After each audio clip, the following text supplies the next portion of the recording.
What if I told you that one man's entire life was defined by a single night of wrestling, a mysterious encounter in the darkness, so intense that it transformed a deceiver into the father of a nation?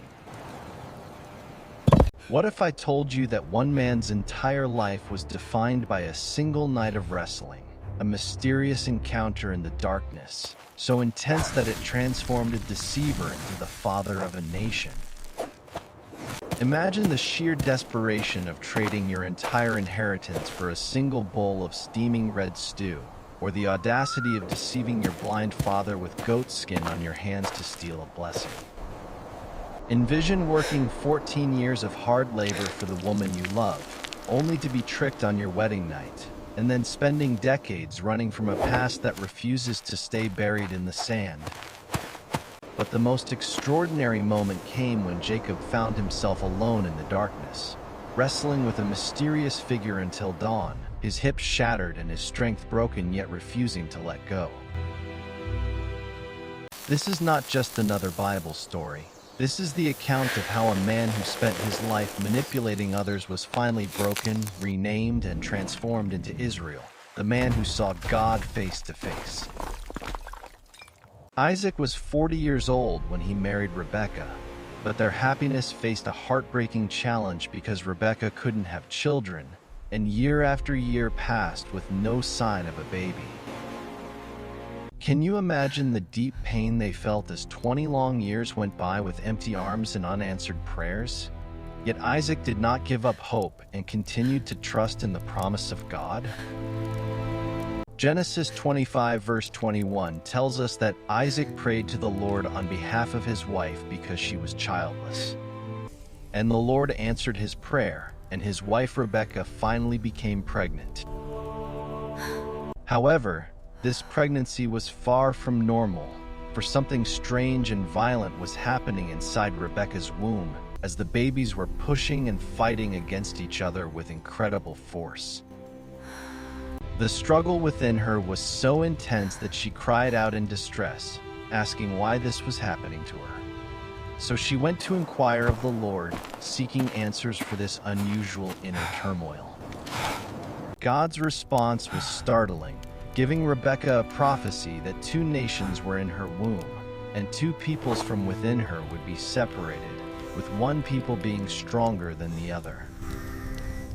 When the time came for delivery, the first baby emerged in a surprising way. He was red and his whole body was like a hairy garment, so they named him Esau, which described his unique appearance. He was covered in red hair from head to toe, looking almost like he was wearing a fur coat, making him unlike any baby they had seen. But immediately after Esau came out, something remarkable happened. The Bible tells us that his brother came out with his hand grasping Esau's heel, so he was named Jacob, which means he grasps the heel, or he deceives, marking him as a struggler from birth.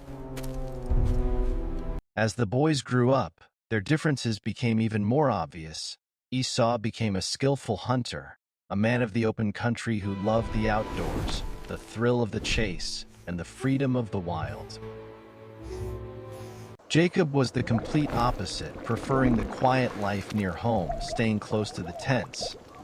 Perhaps learning to manage the household, becoming thoughtful, careful, and calculating in his ways. As you command, great king. The parents played favorites, which would prove disastrous. Isaac, who had a taste for wild game, loved Esau.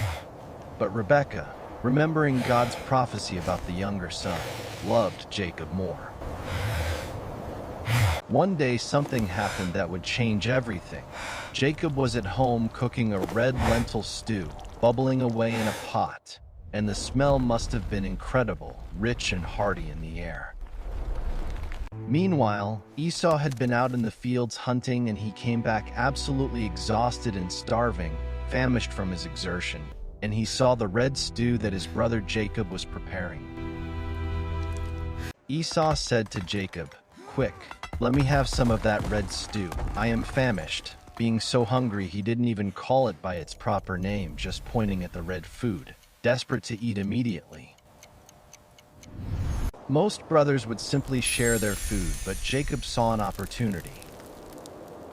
He had always been the second-born, living in Esau's shadow, and he wanted the special status that Esau possessed. Jacob replied with a cold calculation. First, sell me your birthright, demanding the special status and double inheritance that belonged to the firstborn son in exchange for a simple meal. My eyes. Esau should have walked away and laughed at such a ridiculous request, but he was ruled by his immediate physical desires and said, "Look, I am about to die. What good is the birthright to me?" Grow dimmest. Jacob pressed his advantage, demanding that Esau swear an oath to him, and so Esau swore an oath selling his birthright to Jacob, giving away his future for a bowl of soup in a moment of weakness. Come, let me feel. Then Jacob gave Esau some bread and some lentil stew. He ate and drank and then got up and left, despising his birthright and treating something sacred and valuable as if it were worthless trash. Years passed and Isaac grew old. His eyesight, once sharp, had faded until he could barely see, and he knew his time on earth was coming to an end. So he decided to give his blessing to his firstborn. There is trouble coming from the east. Isaac called for Esau and told him to take his equipment, his quiver and bow, and go out to the open country to hunt some wild game, to prepare the tasty food he liked so he could give his blessing. Father will never know. But Rebekah was listening as Isaac spoke to Esau, and remembering God's prophecy that the older would serve the younger, she decided to intervene to ensure Jacob received the blessing instead. I won't. As soon as Esau left to hunt, Rebekah told Jacob what she heard and commanded him to bring 2 choice young goats so she could prepare tasty food just the way his father Isaac liked it. I understand, Mother. She explained the plan. Jacob would take the food to his father and pretend to be Esau. But Jacob was worried because Esau was a hairy man while he had smooth skin, and he feared being caught. Jacob said, "If my father touches me, I would appear to be tricking him and would bring down a curse on myself rather than a blessing," showing he was more concerned with consequences than morality. Jacob said, "If my father touches me, I would appear to be tricking him and would bring down a curse on myself rather than a blessing," showing he was more concerned with consequences than morality. Come near me. Rebekah insisted, saying, "My son, let the curse fall on me. Just do what I say," taking full responsibility. So Jacob went and got the goats, and Rebekah prepared the food to mimic wild game. Jacob entered his father's tent with the food, his heart pounding, and when Isaac asked, "Who is it?" Jacob lied, saying, "I am Esau, your firstborn. I have done as you told me. Please eat my game." Isaac was suspicious because the voice sounded like Jacob, so he asked him to come near to be touched. And when he felt the goat skins on Jacob's hands, he said, "The voice is Jacob, but the hands are Esau." Fear not.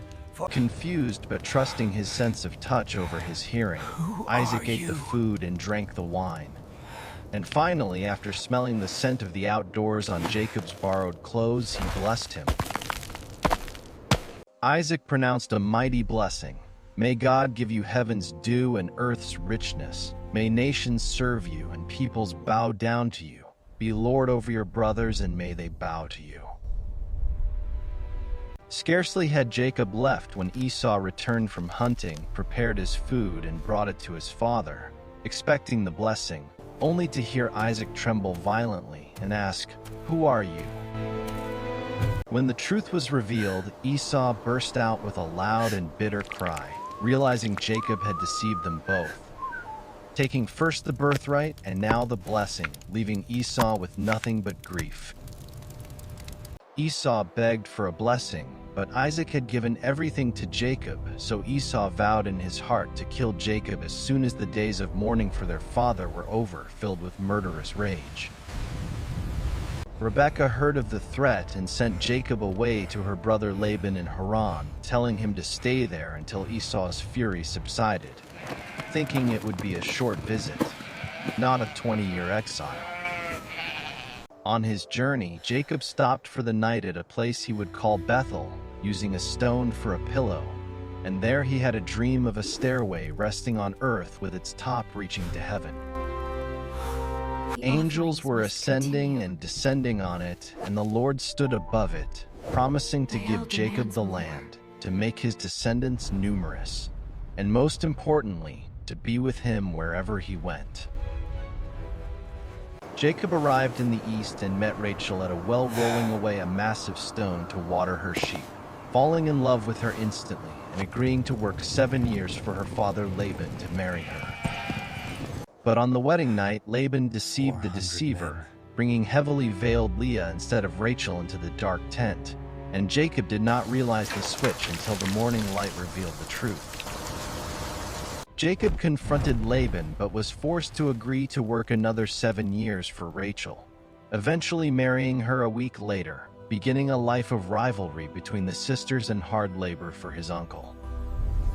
After I will 20 years not of let you service go. and gathering great wealth, God told Jacob to return to his homeland. But as he approached, he learned that Esau was coming to meet him with 400 armed men. Terrified, Jacob sent his family across the Jabbok stream and stayed behind alone, where a man appeared and wrestled with him through the entire night, neither gaining the upper hand until dawn approached. The man touched Jacob's hip, wrenching it out of socket, but Jacob refused to let go, saying, "I will not let you go unless you bless me," clinging to God in his brokenness and desperation. The man asked his name, and when he admitted, "I am Jacob," the man declared, "Your name will no longer be Jacob but Israel, because you have struggled with God and humans and have overcome." Jacob named the place Peniel, saying, "I saw God face to face, and yet my life was spared." And he walked away limping as the sun rose, physically broken but spiritually transformed forever. When he finally met Esau, instead of killing him, Esau ran to meet him, embraced him, threw his arms around his neck and kissed him, and they wept together, proving that God can heal even the deepest wounds.